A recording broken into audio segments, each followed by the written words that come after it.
What's up, everybody? Welcome back to the channel, and today I'm going to be going over my Diablo 2 remodded Werebear Druid build. Now, I know there's not a lot of Diablo 2 remodded content out there. Certainly, I haven't seen any build guides, so I figured I would make one of this build that I played through the game as.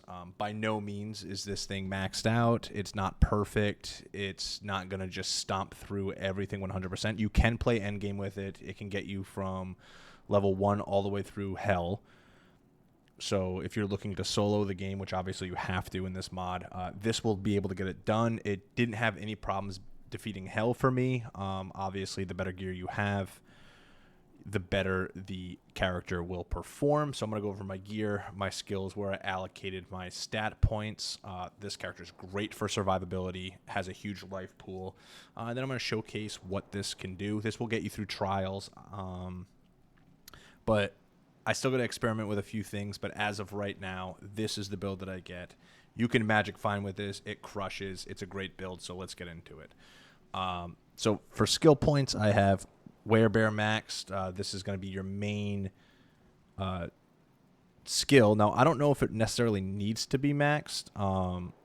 You could probably... You have the 5 hours duration regardless at level 1. I just like it because it gives you...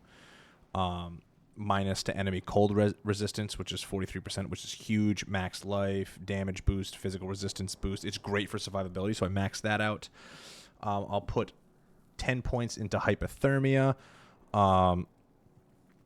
which really helps survivability, and it helps you kill a lot faster. Lowers their physical resistance. They don't do as much damage. They have less hit recovery, less attack, and cast speed, which is all great. And we have these mastery bonuses. Reduces it by another 20% because it is maxed out. And same thing here, my attack speed is increased by 20% because it is maxed out. We'll max out Tempest Wind. This is a great early skill to play through the game as until you unlock our main damage dealer, which is Avalanche. Massive cold damage. It does 50% weapon damage, so we'll go over why we're using the weapon we're using in just a moment. We're going to put 10 points into Maul. We'll keep putting more into Maul as we get older. Not get older, as we grow higher levels. But this really is just for the single target damage, which we really don't even use Maul all that much, but it's good to have. It also lowers their cold immunity. If you're, say you're one-on-one with like a unique mob and you're having trouble killing them with Avalanche, this will also lower their cold immunity. Although I think this character's got it pretty maxed out in terms of how much cold res our enemies have. We are going to max Avalanche. That's our main damage dealer. And we will max Hurricane because of the synergies between Tempest Wind and Hurricane. And we have nothing in any other category. We're all right here. Now let's get into our stat points. Strength, just like any other build, enough to wear your gear. Dexterity for the attack rating. I don't know if I necessarily need it, but for Maul, it's nice to have in case you need to use Maul. Let's say you get mana burned or something and you need to be able to hit targets.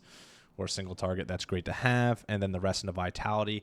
Vitality is always great, but because of the giant life bonus we get from being in Werebear form, I mean, look at that, 3,400 life. Survivability is not an issue here. Our res isn't perfect, so we can definitely upgrade our gear a bit. Right now, we get 251% magic find, which is nice. Nothing too crazy there, but let's go over the gear. We're using an Obedience Ogre Axe. Now, this hurts us on resistances a little bit, but because Avalanche, like I said, does 50% weapon damage, I wanted a weapon that does a lot of damage. And Ogre Axe, 164 to 855 was great. I also put a 3/5 Cold Facet in here to get the more cold skill damage and more enemy res. This is great. It gives me all res plus 21. Crushing blow, none of that stuff really matters, but the main damage is why we got the obedience. Now we're running a Shaco, for all the obvious reasons. The magic find, the +2 to skills and attributes, life and mana. We are running a Sasserin's is that Sassarin's Chance? I don't even know how you say that, but that's just for the 12 all attributes and the 22 all res. Just because we don't have a shield on this character, we need the resistances where we can get them. We could put something else there like a Mars or anything that gives us plus to skills would be great there. High Lords. We're going to run a Fortitude, which is actually, if I had to guess, probably the most expensive item we have on here, mainly because of the low rune. But this is for the plus 26 all res and just the huge survivability buff that we get by wearing this item. We're using Nature's Kingdom on our hand. Originally, when I made this, it created a level 7 meditation aura. In a new patch update, it's now a vigor aura. I'm not complaining. I like to move fast. Gives you +1 to warmth, +2 summoning power, and that 15% magic find. We are using a Raven Frost mainly for the cannot be frozen. All the other stuff is great, but the cannot be frozen is the main reason. IK's belt mainly for the dual lightning and fire res, and the plus to strength is always nice. That's the main reason why we're wearing that. We are running a Nagel, a perfect 30% Nagel, just for the extra magic find. And then we have 3 perfect topazes in our ward traps, which boosts up our magic find to 121%. Now, these ward traps actually rolled 1% off perfect when I found them. So this is a great magic find item. And just some regular charms in there. But what we will do... Oh, we got to go over our mercenary too. So the main thing for our mercenary is this weapon here, the Tundra Tamer, which is... I think this is the best role it can have, is a level 20 reduce cold resist aura when equipped. So this also helps our build. It'll shut down all of our enemies' cold resist, you know, quite a bit there. He's also doing more cold damage and 40% chance to open wounds. We are using a G-Face. I just wanted to see if it'd help if he had Deadly Strike and Crushing Blow. He's got a Nokazin mainly for the fire res there. We could probably upgrade that. Not an issue. He's got perfect res at the moment.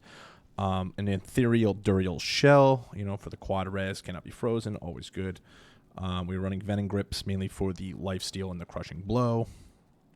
Dual rings mainly for the all res plus 10. I mean, this isn't really doing all that much. We could probably upgrade his rings big time and have a way better mercenary. That's fine. We're running Wilhelm's Pride mainly for the mana and life stolen. Mainly for the life stolen per hit. I don't think he needs mana. Life stolen per hit in the 10 cold res, and then just the Saurus Iron Heal for the fire res. So let's take this thing. We need some potions. Let's do that. And let's take this thing to... Where's a good place to go? We'll go to the Chaos Sanctuary. I believe I'm on... Am I on Players 8? Let me just check. Okay, we're on Players 8. I don't know how this thing does. Oh. Hit them with that, and then... It doesn't necessarily shred, but you can handle it. So Players 8 Chaos. You'll see, like, yeah, I take a little bit of damage, but it's not all that bad. You can just sit here.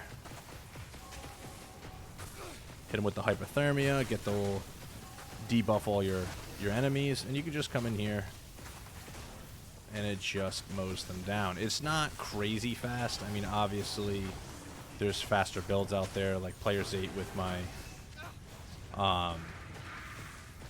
Shield Toss Paladin is so much stronger than this Druid, but this isn't bad. The one place we do struggle is Stone Skin. So Stone Skin is our biggest issue right now. He's cold enchanted and immune to physical, and physical res, immune to physical.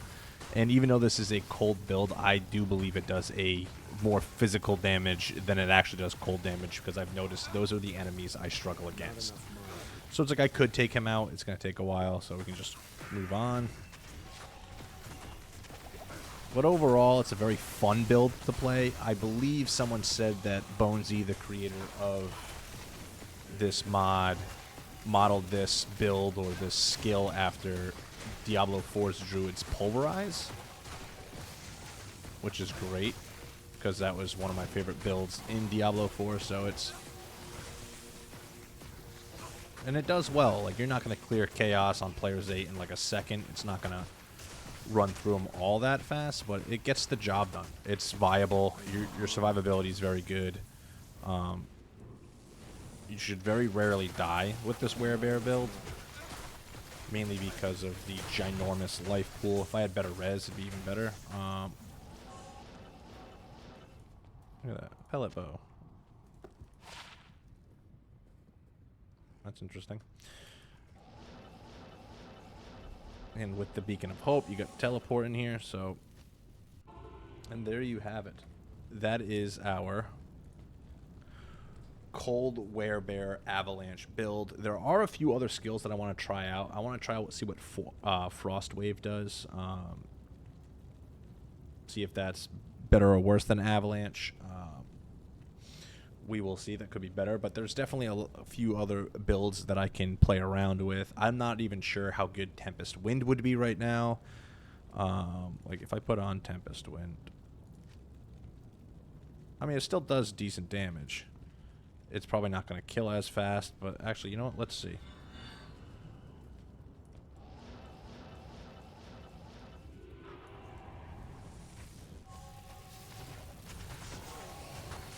No, because see, there's a delay on the cast, as a casting delay. Okay, so I made the right choice there.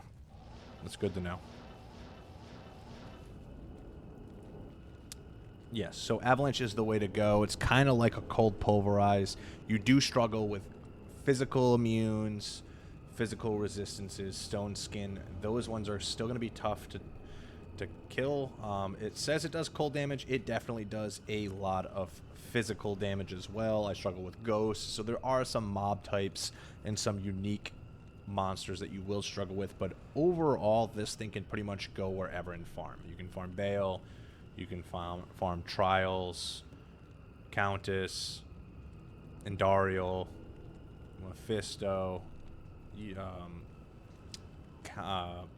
the Council. You can really go wherever, and this thing can farm it. Like I said, you may have to occasionally skip those ghosts, those stone skin monsters, and anything with physical immune or physical resistances. You'll still do damage. It's just going to take forever to kill them. So if you're looking to get things done quickly, I would avoid those mob types. But anyways, I appreciate everyone for watching. If you enjoyed the video, please hit the like button and subscribe. Trying to get to 100 subscribers by the end of the year. It's going to be tight. I think we need about 23 more. So if you haven't subscribed yet, I would really appreciate it if you enjoy the content. If you do, and comment down below if there's any other builds you'd like to see, any other characters or classes you'd love to see me play and do a playthrough with. I'm definitely open to suggestions. So once again, I want to thank you guys for watching the video, and I'm out. Peace.